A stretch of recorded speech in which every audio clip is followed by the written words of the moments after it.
G'day guys, once again Ducati 600 SL Pantah, full restoration.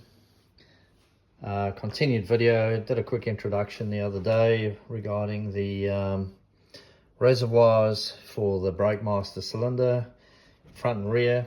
Now had a bit of success in cleaning up the internals of the reservoir. Actually just used a little bit of very fine sandpaper on the inside, incredibly fine, just not to leave too many scratch marks and leaving it looking awful. Managed to get the majority of the varnish off it. The biggest challenge really was just trying to pull apart the plunger on the inside, and as you can see, this is after 5 days of lying in bloody WD-40 within the reservoir. Continued lying it in a bath like I have there. This was never going to come out of it, and truth be told, good thing I've pulled it apart and I can have a good look. Wasn't an easy task pulling it apart. Even the parts manual and so forth doesn't quite tell you exactly how these components come out. Firstly, there's this rubber dust cover that goes over the top of the shaft. Once you've removed that, it'll expose these two components, which look more like a retainer. The issue is it's really difficult to get in there and actually, figure out how it's actually retained. So took a real bit of fiddling to try and get that out. Resorted to poking a couple of holes through that, just with, very delicately, because I wasn't too sure what was in the back end of it. And then I figured out, with the limited visibility that I had, that there was this retaining ring. Makes sense because there's a groove on the back end.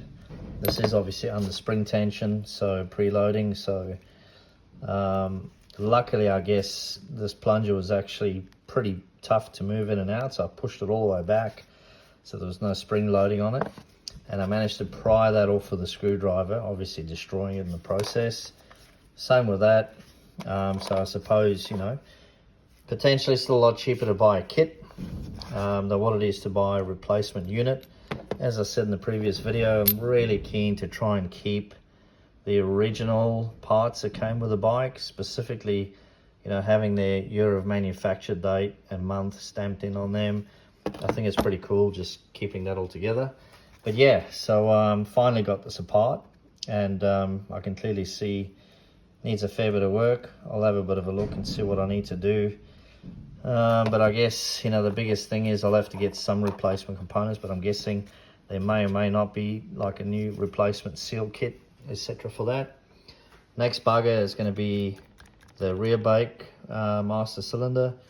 Again, this particular pin, I don't have a press to try and actually press that out, so I think that's going to be a bit of a bastard. But I'll focus on that once I've got everything cleaned up and inspected, and make sure this one is totally salvageable, make sure I haven't done any damage on the inside, which at the moment it all looks pretty good. I think the extent of the corrosion is literally to the mild steel spring that may have been used, as well as the old brake fluid that just went pretty hard. So it looks like it's just really just a combination of things that have actually seized this whole little piston assembly up. So tip for everyone: don't leave the reservoirs empty. Don't store them for excessive periods of time empty, or running out of fluids. Maybe some kind of preservation, maybe an oil or something, I'm not entirely sure. But just a tip: if you're going to pull these things apart, decide to restore them, and it's going to take you some time to do it, perhaps just look at options to preserving these items, especially if they've been functional before you've pulled the bike apart. That's going to save you a lot of bloody headache in the back end, I'd say. But yeah, so stay tuned. Hopefully I'll be able to pull the rest of these reservoirs apart, and then give you a little bit of an update around where I got the parts from, and how I'm progressing and getting them all back together. Thanks for watching, and give me a thumbs up if you enjoyed the short video. Thanks, guys.